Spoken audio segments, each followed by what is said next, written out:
Hey guys, what is up? And yes, I have finally brought out my next video. I know it's been a long time since I have uploaded a video, I know, and I'm really sorry, but there's this little thing called life that has annoyingly been getting in the way, and my plan originally was to get out a video once a week.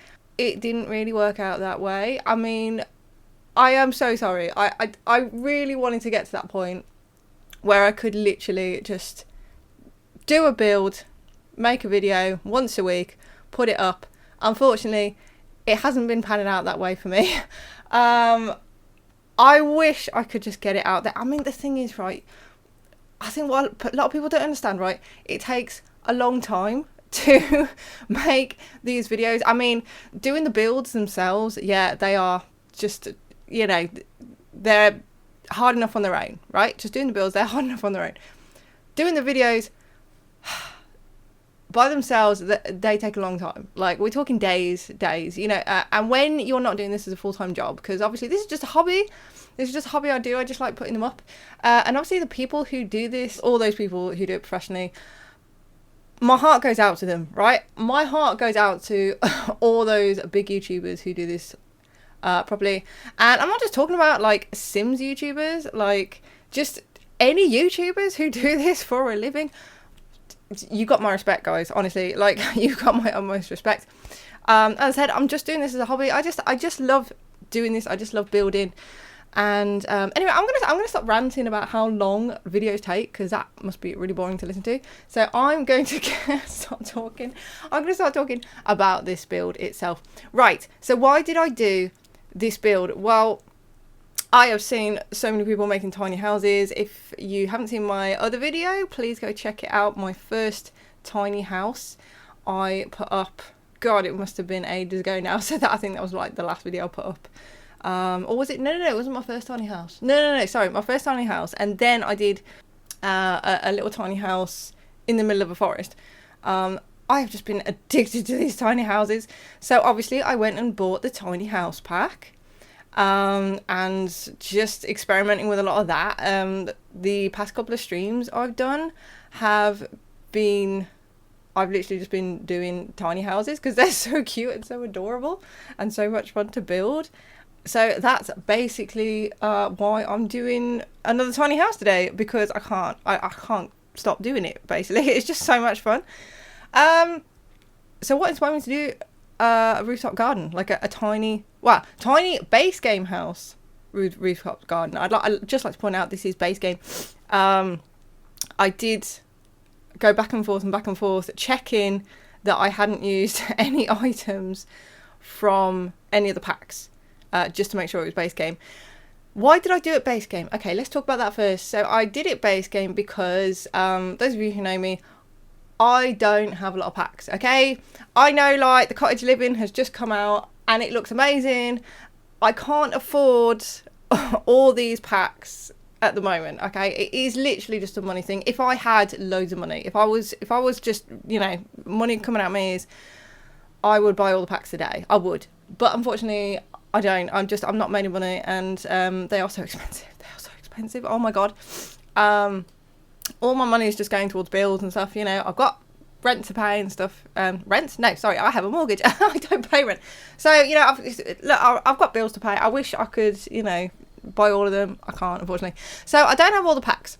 So, and I've seen a lot of people doing base game houses, and I just wanted to challenge myself. And I thought doing a base game tiny house would just add that little bit extra challenge onto it, if you know what I mean. And I thought, yeah, there's got to be other people out there like me who don't have all the packs or literally just have base game. And so this is for all you lovely people to share and to enjoy. So what inspired me to do a rooftop garden? Basically, I saw someone on Reddit post this, I think it was a basement garden. And I haven't actually experimented at all with the basements yet. I did one house where I did this like crazy euphoric drug smuggling, drug growing thing in a basement once, but it wasn't like a proper basement build, you know. It was just silliness, overall Sims silliness. So I haven't actually built anything like, you know, proper basement, like actually built like a proper nice basement that Sims can live in. So I saw this guy do like this sort of basement garden, which I thought, oh, that's quite nice. And I thought, well, what if I put it on the rooftop? Like, I really wanted to do a tiny house that was base game, but I thought, well, we've got all the debug and that. Maybe I could put something on top of the roof. And also bear in mind, I haven't had this game very long. I'm not like a Sims veteran, okay? I am not. I say this in all my videos. I moan about how rubbish I am at this game. It's just that, you know, I haven't had it very long, so I'm not as educated in sort of like Sims decorating and stuff. So I don't have all the knowledge of like how to, you know, put objects together to make other cool objects. I'm nowhere near that level yet. Do you know what I mean? I'm nowhere near that level yet. But this is why I do these. This is why I post these videos and make these builds, to challenge myself. You know, this is what you got to do. You've got to challenge yourself, and just, you know, this is how you grow. This is how you grow, isn't it? So let's talk about the interior first before I get into the rooftop garden. I just discovered platforms. Yes, I know. I literally just discovered platforms. I know they've been out for ages. But again, I have not had this game very long. I've only just started looking up YouTube videos and YouTube tutorials, you know, and seeing all this new stuff that's been out for ages, right? This is stuff I want to start using in my build. And I was just like, and again, this is why I'm doing this, to sort of educate myself and, you know, learn how to do all these new things like platforms, which I know aren't new. Okay. I mean, there's a lot of stuff in the base game, like a lot of stuff in like the live edits, objects and stuff that I'm still finding. There's a lot of stuff that I will still find that I haven't seen before. Do you know what I mean? Like I'm still educating myself now. And this is it. You know, I'm always learning. We're always learning and how to do this stuff. You'll notice I did take move objects off sometimes because I just wanted to test the functionality, because I couldn't be bothered to keep going into live mode and getting my sim, and, you know, it's like, oh, can you use this? So I suppose I don't know if that's like the best way to do it, but I don't know. It felt like the best way to do it for me. And yeah, so like I was really excited to use platforms. I wanted this big open plan living area, so like everything was just sort of incorporated into sort of one big space, obviously like a separate room for the bathroom, but yeah, I just wanted everything just sort of together. Like you notice the bedroom, it just has like a sort of partition going into the kitchen. And I did realise something after I finished the build. I put curtains in the bedroom but nowhere else. If you do end up playing with this, it is on the gallery, by the way. You'll see the info right at the end of the video, just before the images come up. So yeah, I mean, aesthetic wise, I guess like I should have put more curtains in. I didn't think of that. One reason I didn't, you know, put more curtains in was because this is supposed to be a starter home as well. It's a base game starter home, right? So I wanted it to be affordable for, you know, first time Sims. You know, just I don't think you can fit a family in here, but it's just livable for one Sim, and I didn't want it to be too expensive.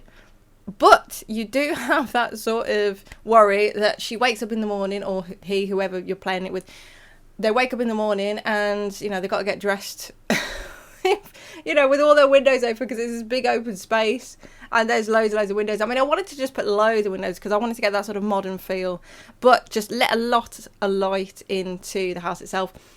But what I was thinking was, maybe if you think of it, if you were living in this house, you will probably put like a curtain or something over the bedroom itself. I mean, you wouldn't need to put like an extra wall in, because that would cost thousands, right? But you could probably, the kind of person I imagine living in this house would just put like a big curtain going across the bedroom. So for me, that works out nicely. I think there are curtains in like the dine out pack, I think, that you can put in. So if you imagine it like that, I suppose that's all right.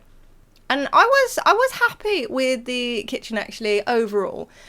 The kitchen took me a long time because it was just placement of everything. I actually cut quite a bit out of the kitchen making because I just didn't know where to put everything. I originally put the appliances against the window, and it just looked terrible, and there was no room for a diner or anything. So I eventually moved everything around, and I'm kind of glad I did, because the layout, I think, gives you the most space. Yeah, so the layout I went with eventually, I think it gives you like enough space to do what they need to do, you know, cook and chop up stuff from the counter and stuff. I think it gives you enough space to do that. I did, by the way, I did test out all the functionality of this house, and it's pretty much okay, I think. I hope. If I have missed anything, I do apologise. Obviously, a lot of stuff in the garden, in the rooftop garden, is debug. So yeah, you can't really play with any of that stuff. Your sim is just going to walk right through it, I'm afraid. But I think, yeah, the wedding arch in there is, you know, that's real. So I don't know if they do anything with that. I haven't actually played with The Sims at all since I got this game. I've just been building. But there are, you know, you got the planters up there, and you'll notice, like, I did separate the planters in their own little section. I wanted to sort of section everything off, have like all the grown plants on one side and then this little section on the other side for planters. And I imagine, like, the person, well, my sim that I put in there, I imagine she's done all this herself. You can imagine whatever you want with this. That's what I love about this game. I mean, it's all down to interpretation. You can just do whatever you want with them and just turn them into your own little world. And that's what I love about this game. So yeah, I haven't played with The Sims at all. I never really play with the actual Sims. I just build. I just love building. That's what I do mainly. Like, I do play other games as well, you know, and I just love building. Like, I just love building. That's mostly what I do in games. I just buy games and build in them, even if, you know, there's lots more story than building. I just love building. I can't get away from it. And yeah, in this garden, I wanted to just put lots of stuff in there, just so it looks like an actual person has lived here and is doing, you know, all the little bits and bobs you do in a garden. Like, that's why I put like the weed killer and like the watering can and stuff. So, and, you know, a little coffee cup. So she obviously goes up there and, you know, has a little coffee miser plants. There is actually a huge section of this video that I cut out. That was the back of the house. I did not know what to do with the back of the house because it was just this massive open space. I originally actually just filled that space with like gates and a load of cards and like a billboard to, I think it was like a bowling alley. So it kind of looked like this was on, you know, the back end of a bowling alley. But I decided against it in the end simply because of the surroundings. It just would have looked terrible because I decided to build this, you know, it wouldn't look right in this video in particular because I literally built right next to a river. After that, I did try something different and I put like some stone walls in. So it kind of looked like it was going into like this tiny little forest, but again, it just didn't really work with the surroundings. And unless you are literally next to a bowling alley or an actual proper forest, if your lot is right next to one of those things, then I guess it would work. But yeah, I just decided to be boring in the end and just put a bunch of trees there, so just to cover the house. So it's not sort of enclosed too much, but it works well for what it is, I guess. So yeah, there's my tiny house base game starter home. If you want to download it, it is on the gallery. You will see the info coming up very soon, I think. And if you have enjoyed this video, I would really, really appreciate a like and subscribe, guys, because I am very new here with this whole YouTube malarkey. As I said, I do this because I just love doing it and I love showing you what I've built. Thank you so much, guys, for all your support and watching this. I really appreciate it. Take care and I will see you next time. Bye.